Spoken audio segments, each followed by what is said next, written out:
Listen, I'm all for living your best life, but why do you feel the need to start financing a car?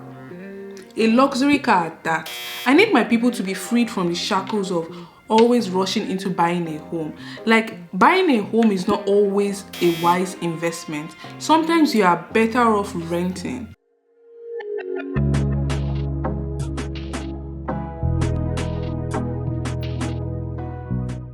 Welcome to this channel. If you're new here, please feel free to stick around by subscribing below.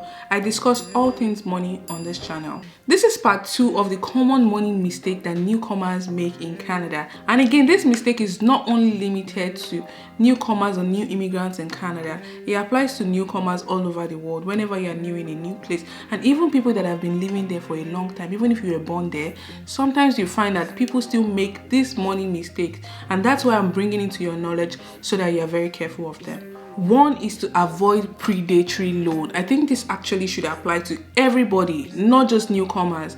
Avoid predatory loan by all means. You see payday loans, money marts, cash for you, all of those loan services that are predatory. Avoid them. Those loans would charge you as high as 35-40% in interest rate only. That is insane. I chose the choice of word to avoid them, but if you can't, do enough research. Do as much research to find out the interest rate, the condition, the terms, the payback term, the repayment, all of these things. Make sure you find out about it. Make sure you understand it clearly before you even get yourself into it. Because the problem with these predatory loans is that you are paying so much more in interest. You are paying high interest, and sometimes the terms can be very, very strict to get you to continue to pay even more interest rates. So be careful with them. If you can avoid them, totally avoid them. You are better off using your line of credit from your bank or even getting a loan directly from the bank. But avoid all of those predatory loans. Please and please and please do. Next is ignoring savings and investing. I know you are going to say, I've not even eaten, you're asking me to start investing. How? I get it. Before you get to that, yes, I understand. Yes, you should prioritize taking care of your needs, your wants, and all of these things before you start thinking about investing. Not everyone is able to invest right now. I totally understand it. But I'm going to tell you something. You need to prioritize saving before you spend. That is one thing that I see that even some people that have disposable cash, they make that mistake. They start to spend before thinking about saving. But this is just a mindset thing. Change and condition your mind to paying yourself first. Put away your savings aside, then what is left is what you spend. And if you're going to save, don't leave your savings in a regular checking account. Absolutely not. Start putting it in a high yield savings account, a high interest savings account. There are a bunch of them out there in Canada. I'm going to refer them in the link in the description box just so that you can know the best ones that will pay you high interest. And I do know that they are not popular banks. They are usually not the most common banks. I use EQ and Wealthsimple. Those banks pay a really, really good interest rate. In fact, I referred my sister to Wealthsimple recently, and she sent me a message like, why did I not tell her about this early on? I'll put a screenshot of the interest that she earned within the last 3 months. She sent it over to me and she was like, why didn't you tell me about this since? And I'm like, okay. This is one of the best ways for you to utilize your high interest savings account. Put money that you have for your emergency savings, your travel funds, and all of these funds. Even if it's funds that you're going to use within the next 2-3 weeks, just use it as your regular account. And the good thing is that all these banks that offer high interest savings, they also have, like, you can use the same account as a regular checking account. So you get the benefits of a regular day-to-day banking account and still earn interest on your day-to-day balance. So the balance you're carrying in your account, you're earning interest for it. And sometimes you might feel like, oh, the interest is not a lot of money. Listen, it's your money. You should not be paying the bank more money to hold your money. And that's the problem I have with these big banks. You keep paying them so much money to hold your money. Meanwhile, with the smaller banks, you can earn interest for them holding your money. You can earn other opportunities. There's so many benefits with using them. And sometimes the money is even enough for you to buy a meal, is enough for you to do something reasonable with it. I can't share how much interest I'm earning because it's a lot of money, but I'll share my sister's own because she's a student. So if she's a student earning this amount of interest, I think it's definitely worth considering for you. Next is financing a car. This part, I really need to talk about it, especially people that just came into the country just a few years ago and you are rushing into buying a luxury car. My problem is not with buying a car, because sometimes in Canada, having a car is a necessity, especially depending on the area or the city you reside. However, why not first of all buy a car that you can outrightly purchase? So look for something cheap, something decent, something affordable. You don't need to start thinking about, oh, the mileage is too high. That should not be your priority right now.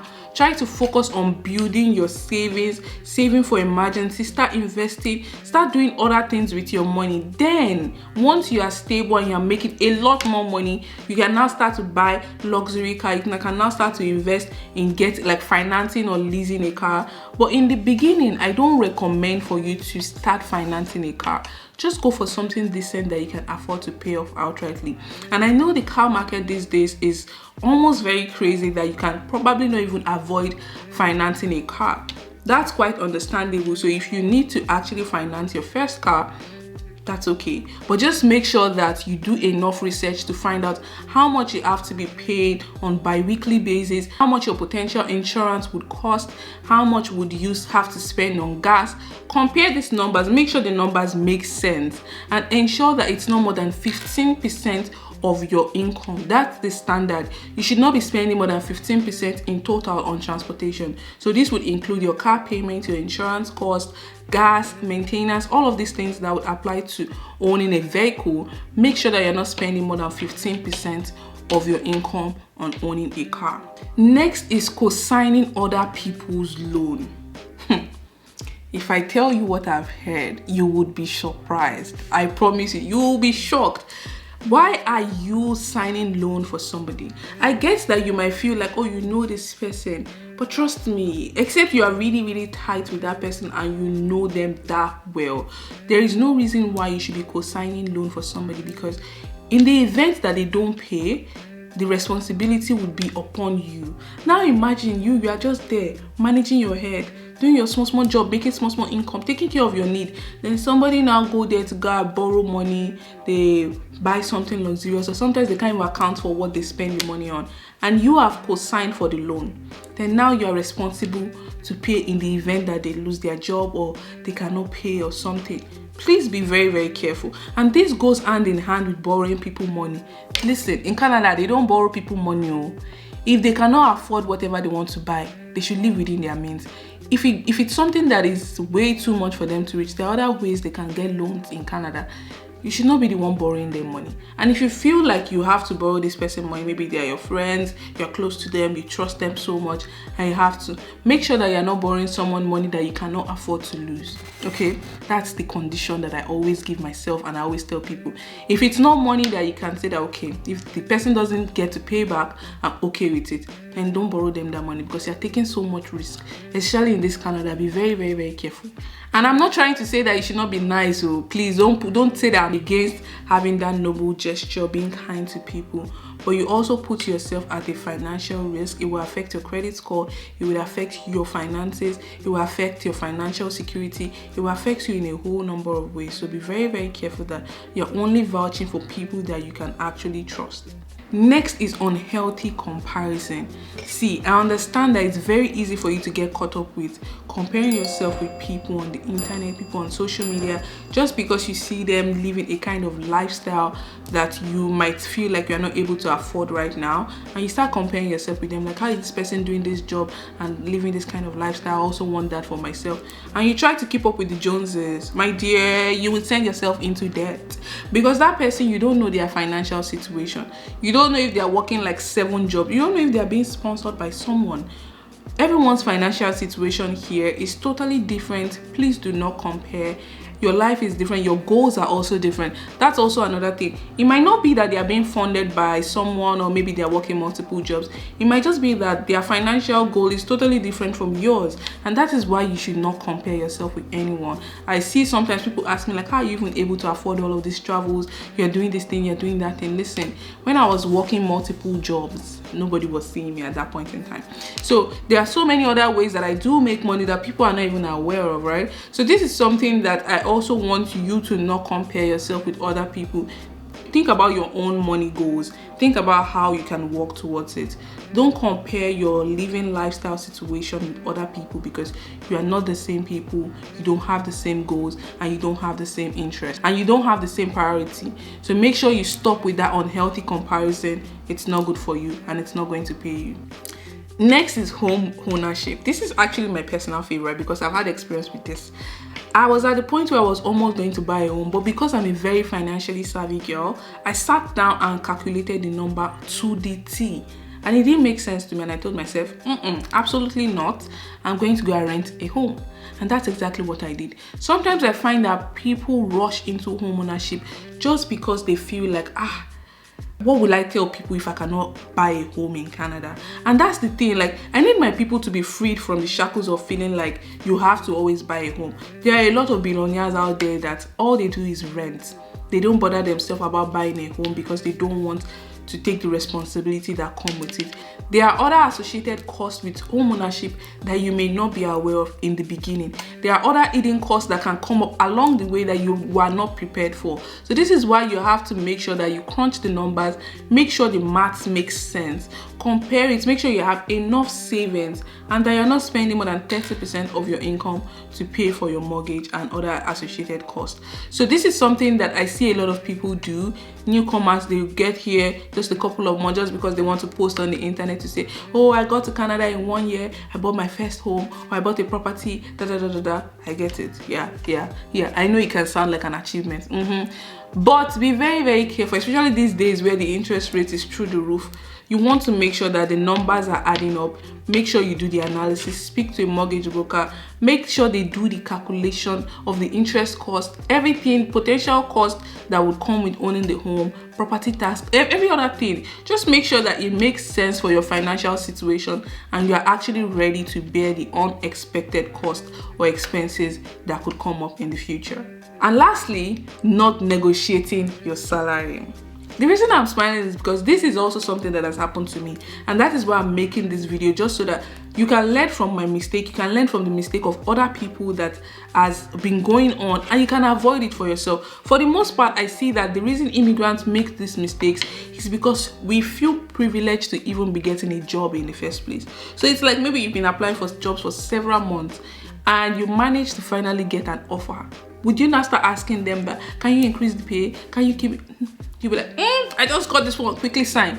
No, listen, especially when you do the research and you find that the pay that they are giving you is not within the actual range for that job. That is why it's very important for you to do your research.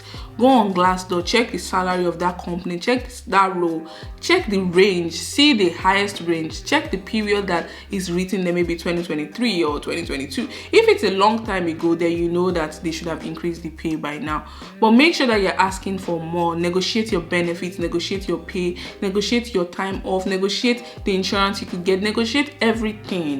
Because trust me, you are not planning to be hopping between jobs every few months. So you want to make sure that you are getting the best at that moment. And you know what is most painful?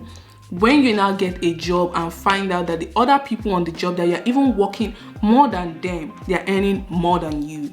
This is something that happened in the job that I just left. I spoke to somebody there and it turned out that I was getting paid way more than she was, and she was upset. But the reason I was able to negotiate my pay at every single point in time at that job was because I learned from my first job in Canada, and that is why I'm sharing this to you. Negotiate your pay. Don't be scared to ask for what you want. You are doing the work, so you might as well get paid for it. And don't be shy to ask, okay? Because this is something that you are deserving of. Also, learn how to market yourself, learn how to network, learn how to put yourself in position where when you are speaking with so much confidence and you're negotiating, they will not ask you too much questions. They will give you the money that you're asking for. And it all comes with building confidence. That would come with time, but this is something that you should know that is totally possible. If you also need assistance with planning your finances, you can reach out to your bank. They do have like financial advisors that could help you out. Do more research, learn, be intentional about building your financial life here in Canada. And if you also still need some support, you can reach out to me. I'm happy to help you with planning your finances and making sure that you're able to eat your money goals while you are here. Feel free to book a personalized one-on-one session with me. I do have a link in the description box. And there you have it, some of the common money mistakes people make in Canada. Learn ways that you can avoid them, learn from the mistake of others, and this would set you up for a financially secure life here in Canada. If you enjoy watching this video, then I think you will enjoy this one where I talked about ways to set yourself up for financial success in Canada, and this is the part 1 of the common money mistake newcomers make in Canada. Thank you so much for watching, and I'll see you in my next video.